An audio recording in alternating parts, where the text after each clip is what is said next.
The sound of flesh hitting concrete echoed across the maintenance courtyard. "You think you run this place, old lady?"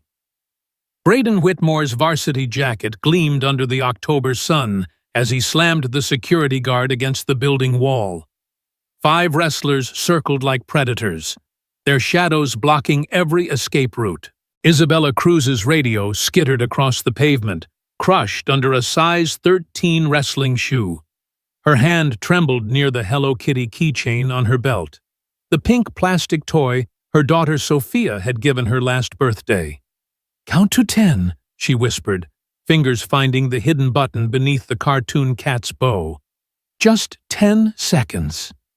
None of them noticed her thumb pressing down 3 times. The federal protocol for eagle under attack.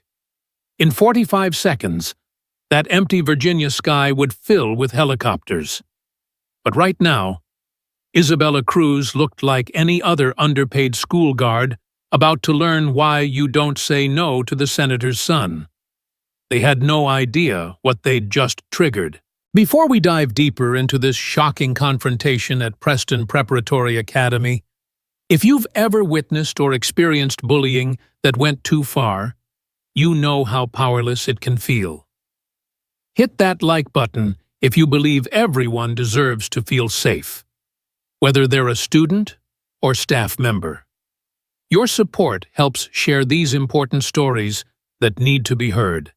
And if you want to see how this security guard's hidden past turns the tables on these entitled athletes, make sure you're subscribed, because trust me, what happens next will leave you speechless.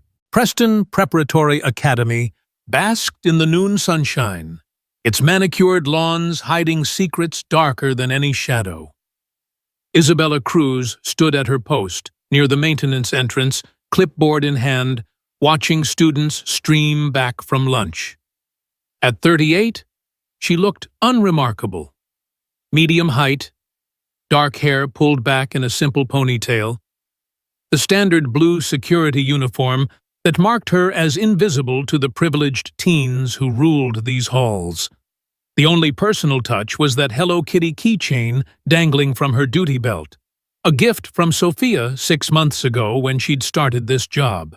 3 years earlier, Isabella had stood in a federal courthouse, her hand on a Bible, testifying against Eduardo Ramirez, the cartel boss whose drugs had killed 17 teenagers across D.C. had sat just 20 feet away, his dead eyes promising retribution. Her testimony sent him away for life, but his brother Miguel had made the threat clear outside the courthouse. "Your daughter will pay for this. Maybe not today, maybe not this year. But we never forget." The Witness Protection Program had offered them new identities, new cities, a chance to disappear completely.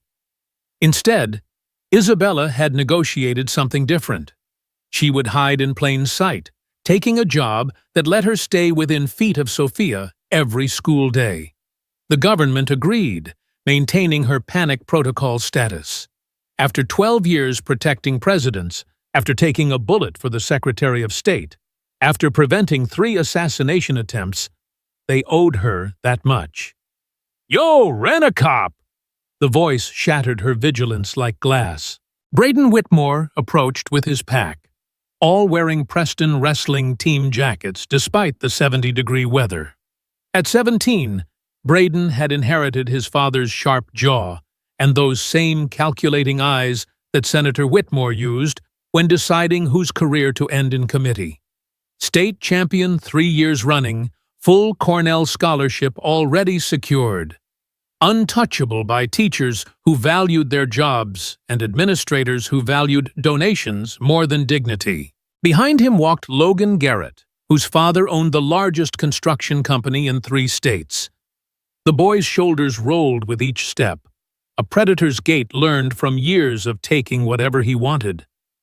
Colton Hayes followed, his mother's position on the school board written in his confident smirk.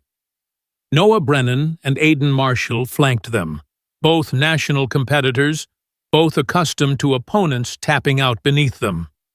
"Gym's off limits," Isabella said calmly, not moving from the door. Maintenance until Monday. Fire marshal's orders.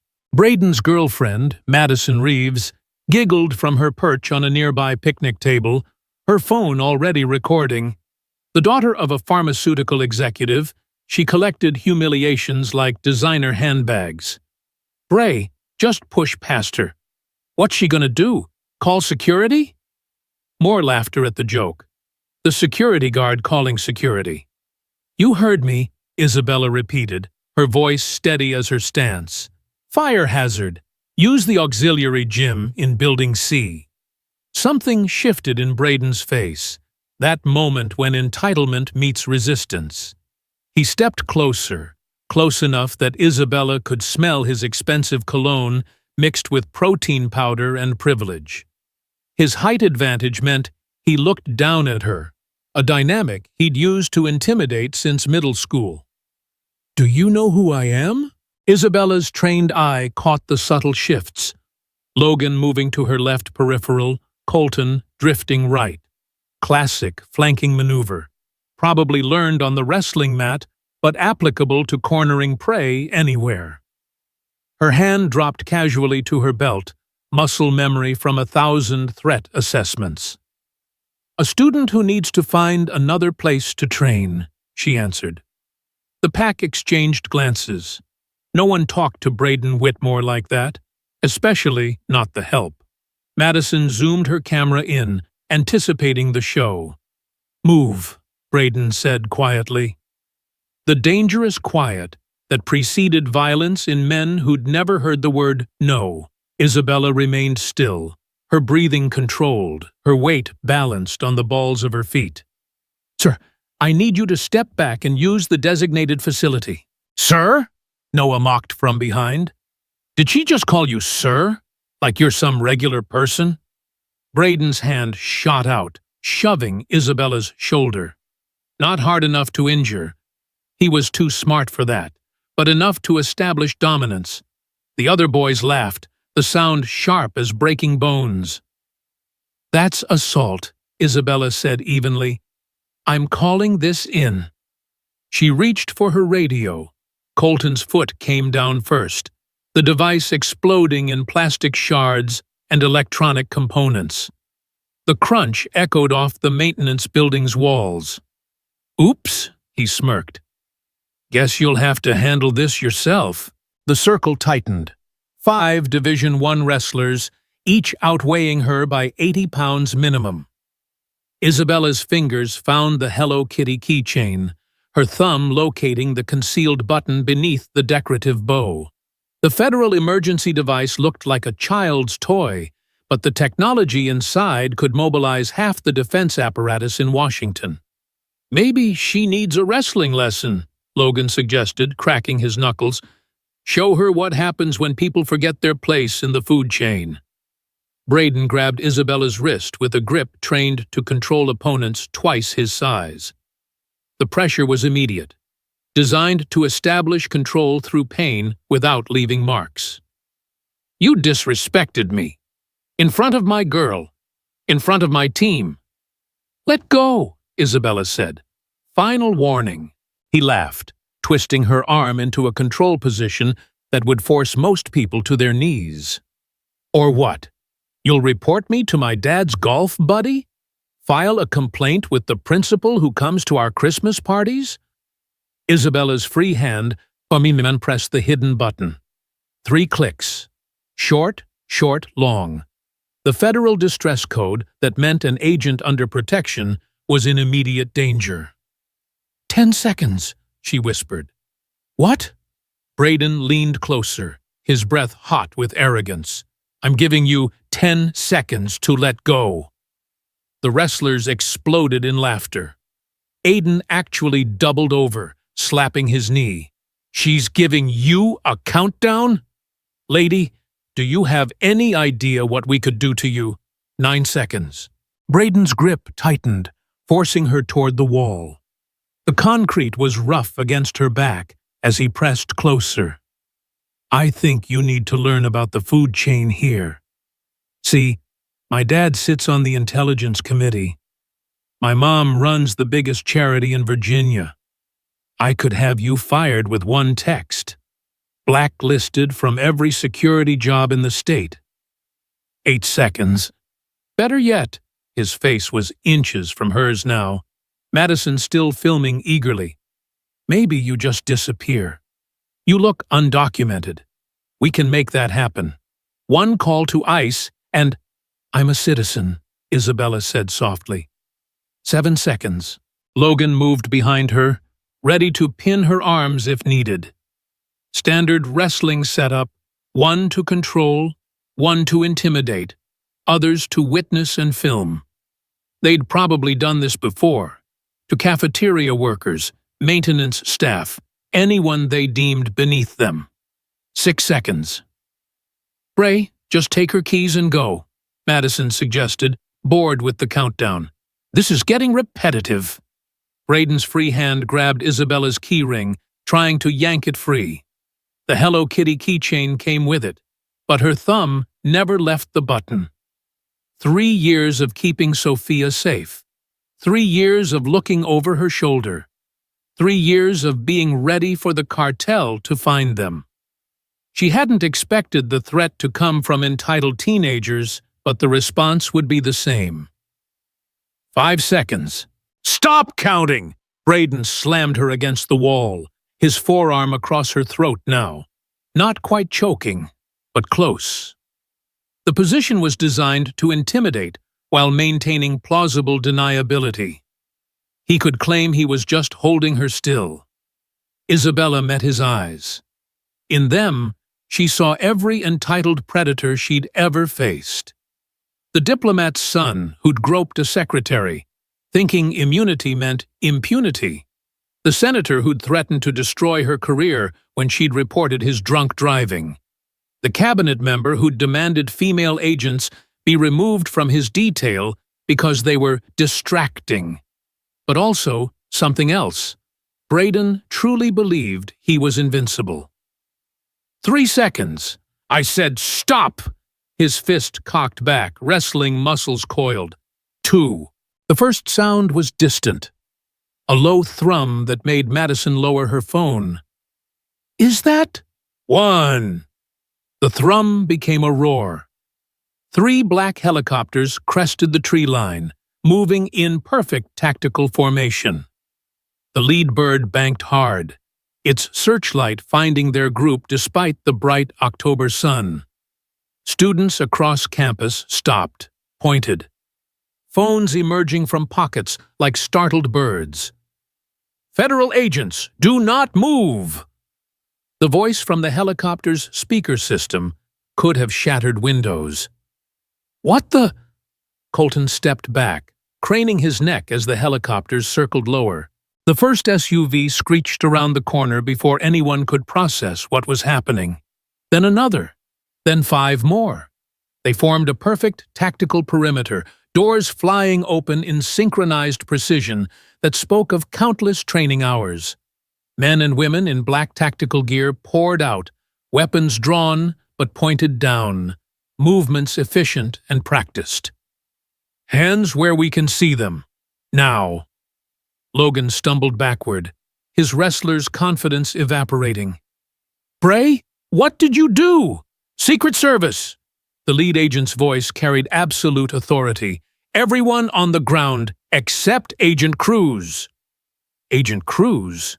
The wrestlers' faces went through a symphony of confusion, disbelief, and dawning horror. Madison's phone slipped from nerveless fingers, the screen cracking on impact. The sound was loud in the sudden silence. Wait! Noah's voice cracked like a freshman's. Agent? Isabella stepped away from the wall, straightening her uniform and rubbing her bruised wrist. With deliberate calm, she pulled out her wallet, flipping it open to reveal credentials none of them had ever seen outside of movies. The gold badge caught the sunlight, the eagle seeming to glare at them with federal fury. Special Agent Isabella Cruz. 12 years. Presidential Protection Division. Current status, inactive duty. Witness security protocol. This is impossible, Braden stammered, his worldview crumbling like ancient parchment. You're just a security guard. You make $15 an hour. The lead agent, a mountain of a man with Davidson embroidered on his tactical vest, approached with a specialized tablet. The device looked military-grade, with biometric locks and a thick protective case that could probably stop bullets. He held it up, scanning Isabella's face first, then documenting the bruising already forming on her throat. "Ma'am, are you injured? This unit tracks and documents assault evidence in real time, creating forensic records that hold up in federal court. Every bruise, every mark, GPS tagged and time-stamped with chain of custody protocols." Isabella touched her throat where Braden's arm had pressed. "Document everything, Davidson. They destroyed my government-issued radio, grabbed my weapon hand, and attempted strangulation. That's assault on a federal agent and destruction of government property." "My father is Senator Whitmore!" Braden's voice pitched high with panic, the sound of someone watching their untouchable status evaporate. "You can't!" "Your father's position is exactly why we can," Davidson replied, his tone suggesting he'd dealt with entitled politicians' children before. "Assault on a federal agent is a felony. When that agent is under witness protection protocols, that's a national security issue. Your father's committee position just makes it worse. He'll have to recuse himself from any oversight." Students flooded the windows of surrounding buildings like moths to flame. Teachers abandoned their lessons, drawn by the spectacle of federal agents surrounding their school's golden boys. Principal Hartley emerged from the administration building, his face cycling through expressions like a slot machine before landing on panic. "What is the meaning of this?" he blustered, approaching the scene with the false authority of middle management. "This is my school." Davidson held up a hand that could have stopped a truck. "Sir, this is a federal crime scene. Step back or be arrested for obstruction." "Crime scene? These are my students." Isabella turned to face him, and something in her expression made the principal take an involuntary step backward. "The same students you protected when I filed 3 separate reports about threats and harassment? The same ones you suggested I be more accommodating toward because their families are major donors?" She pulled out a small digital recorder from her pocket, the kind that could survive being dropped from a building or submerged in water. "All documented, every conversation, every dismissed complaint, every time you told me that boys will be boys when they cornered female staff members." Principal Hartley's face went the color of old paper. "Ma'am?" Another agent approached. "Director Coleman is on encrypted line for you." Isabella took the offered phone, its surface warm from the secure satellite connection. The wrestlers, still on their knees, with hands behind their heads, watched in growing horror. "Yes, Director. No, I maintained cover until physically assaulted. Yes, sir. All 5 subjects. I understand." She handed back the phone and addressed Davidson. "The director wants full processing. Check their phones for any images or videos of federal agents. That's a security breach requiring immediate containment." Madison started crying, mascara creating black rivers down her cheeks. "I was just filming a joke. This isn't fair." "You filmed the assault of a federal agent," Isabella corrected. "Your joke is now evidence in a federal prosecution." "This can't be happening," Logan muttered from his position on the ground. "She's nobody. She's just..." "Just what?" Isabella crouched to his eye level, her voice carrying the weight of years. "Just the woman who took a $30,000 pay cut to protect her daughter? Just the agent who spent 12 years taking bullets for presidents? Just another invisible staff member you could push around?" She stood, addressing all of them. "I've protected 3 presidents. I've faced down assassins, terrorists, and organized crime. You think 5 high school wrestlers scare me? Then why?" Aiden's voice was small, the sound of someone whose entire worldview was crumbling. "Why work here?" Isabella's expression hardened. "Because 3 years ago, I testified against Eduardo Ramirez, sent him away for life. His cartel swore to kill my daughter. So yes, I took a job that lets me stay close to Sofia every minute of her school day. The government maintained my panic button because they owe me that much." She touched the Hello Kitty keychain, its cheerful pink surface hiding technology worth more than most people's houses. "My daughter gave me this. Said it would remind me that I'm still her mom, not just a guard. Funny thing is, it's also a $100,000 piece of federal equipment with encrypted GPS, biometric locks, and direct satellite uplink to Homeland Security." Another agent set up a mobile command station, unfolding what looked like a briefcase into a complete legal workstation. The system immediately connected to federal databases, screens filling with data as facial recognition worked its magic. "Sir," the agent called out, "the facial recognition pulled up something. Braden Whitmore has 2 sealed assault cases. Both victims were female staff members who quietly resigned after financial settlements." Isabella wasn't surprised. Predators rarely struck just once. Pull everything. Contact the previous victims. See if they'll testify now that federal charges are in play. The school had transformed into a circus. News vans materialized like vultures scenting carrion, their satellite dishes reaching skyward. Parents descended in luxury cars, faces tight with worry and rage. The wrestling team's college recruiters would be watching the evening news with horror. Senator Whitmore himself arrived in a motorcade, stepping out like he owned the asphalt. His silver hair gleamed. His navy suit cost more than Isabella made in 6 months. "I demand to know what's happening to my son." Davidson stepped forward. "Senator, your son is under arrest for assault of a federal agent, destruction of government property, and conspiracy to intimidate a protected witness." "This is ridiculous. She's a school security guard." "She's a decorated Secret Service agent," Davidson corrected, "with 3 presidential medals of valor." Isabella watched the senator's political mind calculate angles, looking for leverage. She'd seen that look before in powerful men suddenly discovering their power had limits. "Agent Cruz," the senator tried a different approach, his voice shifting to negotiation mode, "surely we can discuss this. My son made a mistake."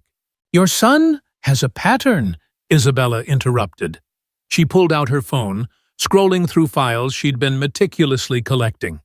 Janet Morrison, cafeteria worker, resigned after Braden accidentally broke her wrist.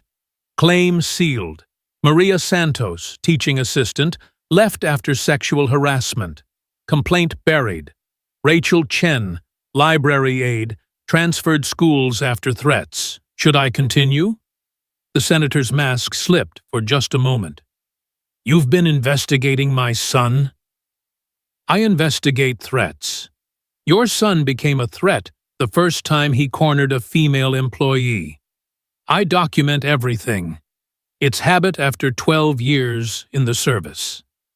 Principal Hartley tried to interject. "Senator Whitmore has been very generous to Preston Academy, which is why you ignored assault complaints." Isabella turned on him. "Why you told victims to be understanding of your donors' children." More parents arrived, their children's carefully planned futures evaporating with each federal vehicle on campus. Noah's mother, a federal judge herself, surveyed the scene with professional detachment. "Noah, tell me you didn't touch her." I just stood there, Mom, but I didn't stop it." "That's conspiracy," she said flatly. "You're 18. You'll be tried as an adult." "Take them in," Davidson ordered. "Separate vehicles, full processing." As the agents moved in with handcuffs, Braden made one last desperate play.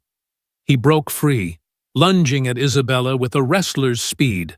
Isabella moved like water. 12 years of muscle memory took over. She sidestepped his charge, used his momentum against him, and had him on the ground in a control hold before his friends could blink. "Attempted assault on a federal agent," she said calmly as agents pulled him up. "Add 5 years." They were led away, one by one. Logan, whose construction magnate father arrived threatening lawsuits until he saw the federal badges. Colton, whose school board mother couldn't make eye contact. Noah, whose judge mother was already calculating plea deals. Aiden, who kept muttering about his wrestling scholarship. And Braden, whose senator father stood frozen as photographers captured his son in handcuffs. "This isn't over," Senator Whitmore told Isabella quietly. "I have resources." "So does the federal government," she replied. "And unlike your son, I know how to use them legally." As the last SUV pulled away, Isabella found herself surrounded by shocked students and staff. Then she heard it. "Mom?" Isabella turned to find Sophia running toward her, still in her PE uniform. At 14, Sophia had her mother's dark eyes and determined chin. "Mom, everyone's saying, is it true?" Isabella pulled her daughter close. "Yeah, baby, it's true." That evening, they sat in their small apartment, takeout Chinese growing cold on the coffee table. The news played on mute, showing aerial footage of the arrest. "Are we safe?" Sophia asked quietly. Isabella considered lying, but her daughter deserved truth. "The Ramirez cartel is still out there, but now everyone knows I'm protected. That actually makes us safer than hiding." Her phone buzzed. Director Coleman again. "Cruz here. Yes, sir. Tomorrow?" She hung up, finding Sophia's worried eyes. "They want to offer me reactivation. Full status. Better protection for both of us." "Would you take it?" "I think Preston Academy needs me more. Those girls who got hurt? They need someone like you." The next morning's headline read, "Secret Service Mom Exposes Years of Assault Cover-Ups at Elite School." Isabella clipped the article, adding it to her protection file. The wrestling team's championship banner still hung in Preston's gym, but now, next to it, a new plaque. "Safety is everyone's responsibility." Isabella adjusted her uniform, ready for another day. She had a job to do. But somewhere in Colombia, a phone rang in a compound hidden by jungle. Miguel Ramirez studied the news footage, his scarred face expressionless. His brother Eduardo watched from a prison screen via encrypted connection. "She's exposed now," Miguel said softly. "No more hiding." On the screen, Eduardo smiled. "Good. Hidden enemies are harder to kill." The cartel had found them. And in the shadows of Preston Academy, someone was already watching. A new maintenance worker with perfect English, but eyes that had seen too much. A substitute teacher whose credentials were flawless, but whose hands moved like a fighter's. Isabella felt it the moment she walked onto campus the next morning. That electric sense of being hunted she'd learned to trust. Her hand found the Hello Kitty keychain. This time 10 seconds might not be enough. "The thing about shadows," she whispered to herself, scanning the familiar campus with new eyes, "is that they grow longer right before dark."